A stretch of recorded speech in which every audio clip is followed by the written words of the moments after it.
I'm Mike Uyak. I love to try new things, and I've had culinary adventures all around the world, as well as right at home. I've had really wonderful food, as well as some really horrible food. I'd like to share some of my adventures with you, and we'll see if I have what it takes to fix whatever goes wrong. This is Recipe Redemption.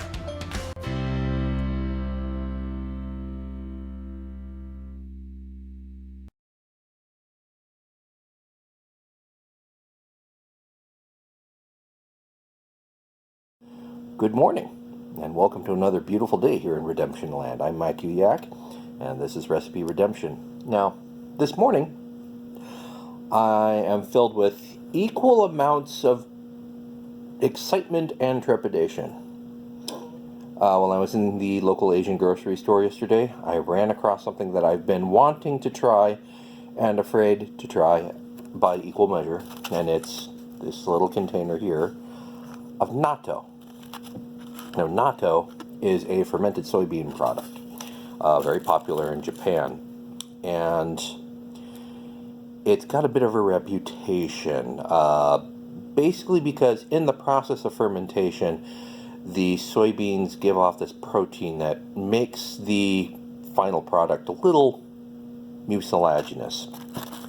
So what ends up happening is that the soybeans are soft and a little bit chewy, and they've got this little bit of a goo to them. So if you close your eyes and you choose to think of it this way, it's like you're eating a bowl full of cold boogers. So with that in mind, I am going to pop this open. Now this,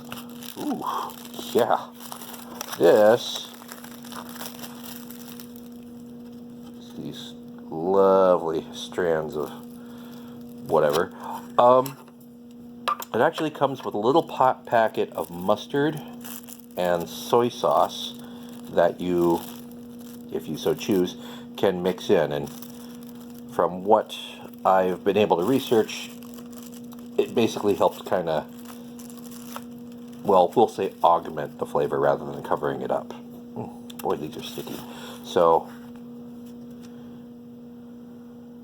yeah, see these lovely strands of goo, or you could sort of think of it like the marshmallow in Rice Krispie treats. They're not, but I'm going to try these just straight cold.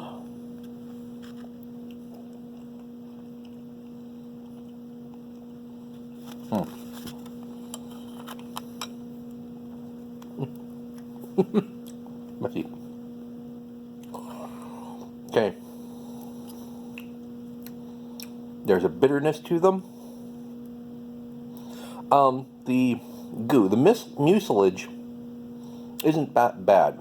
It's thick enough that it, once you actually start eating it, you don't really notice it, other than the strands that stick in your beard. But the flavor is, to me, not great. It's kind of bitter, not really a burnt flavor, but kind of a bitter flavor. There's that hint of umami that sort of gives you the idea that somewhere down the line this could become soy sauce. Wash that down with some coffee. But, and there's, definitely a very vegetal component to it.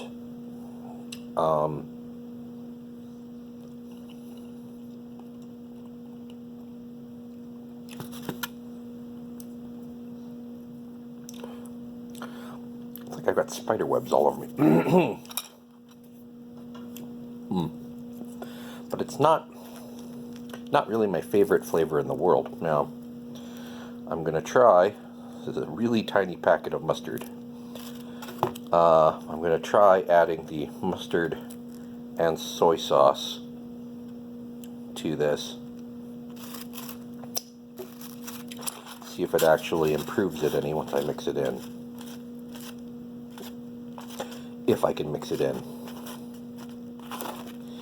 This is kind of like trying to add, like I said, it reminds me of when you're trying to make Rice Krispie treats. And the hot marshmallow hasn't quite set yet. Oh, that was a poor choice.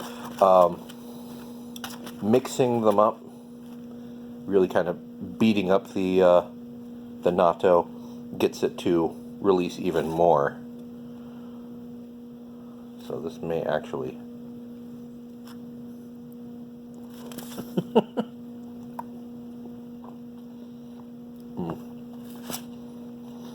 It does improve the flavor, though. The mustard and the soy sauce, they include them for a reason.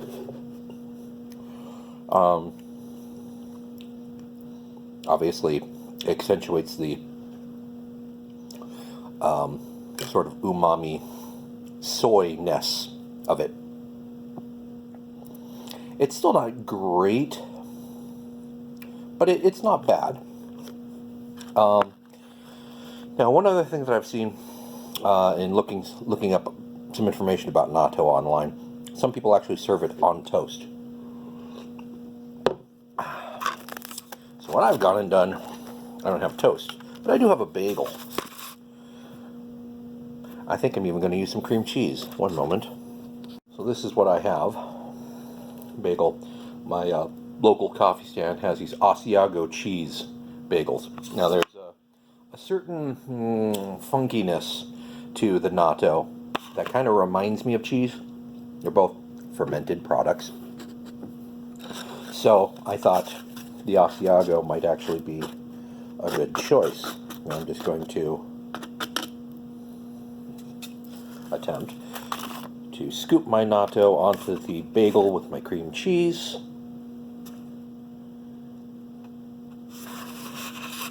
Sort of like so. Try to get them to sort of spread out more or less evenly. And just because I'm kind of all about gilding... Woo!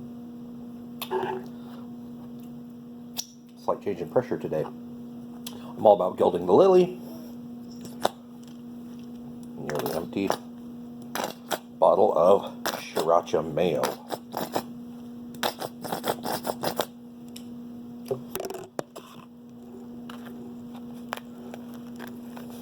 Sort of putting beans on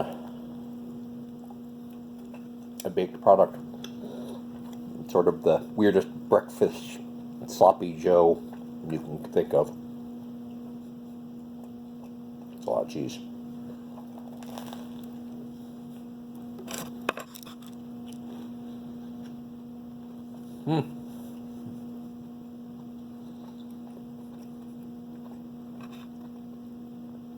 Those flavors do go together.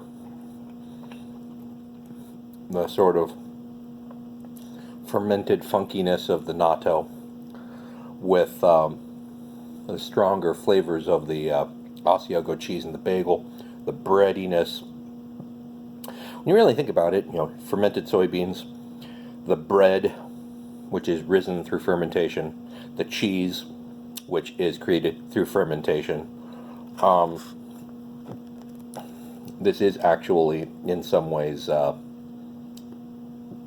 collection of ingredients that were just made to go together, or at least are kissing cousins.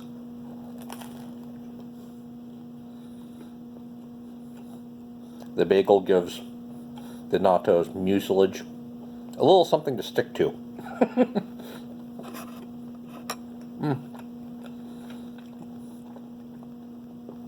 And then even though there's still that sort of vegetal component to it,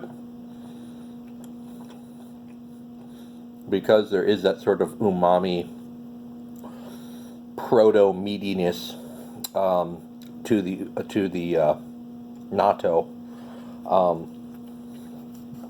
it almost tricks your brain into thinking there's meat on this when there's really not. Okay, so I've tried natto.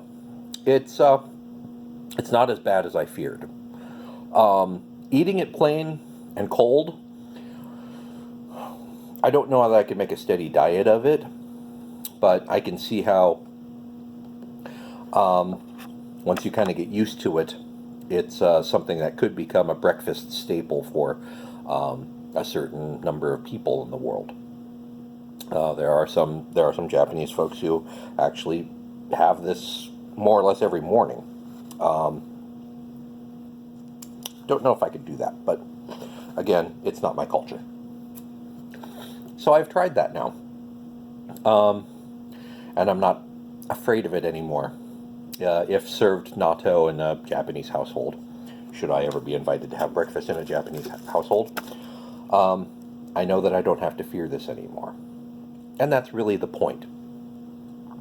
Trying new things, even things that intimidate me, the whole point is to learn something new, experience someone else's culture, even from afar,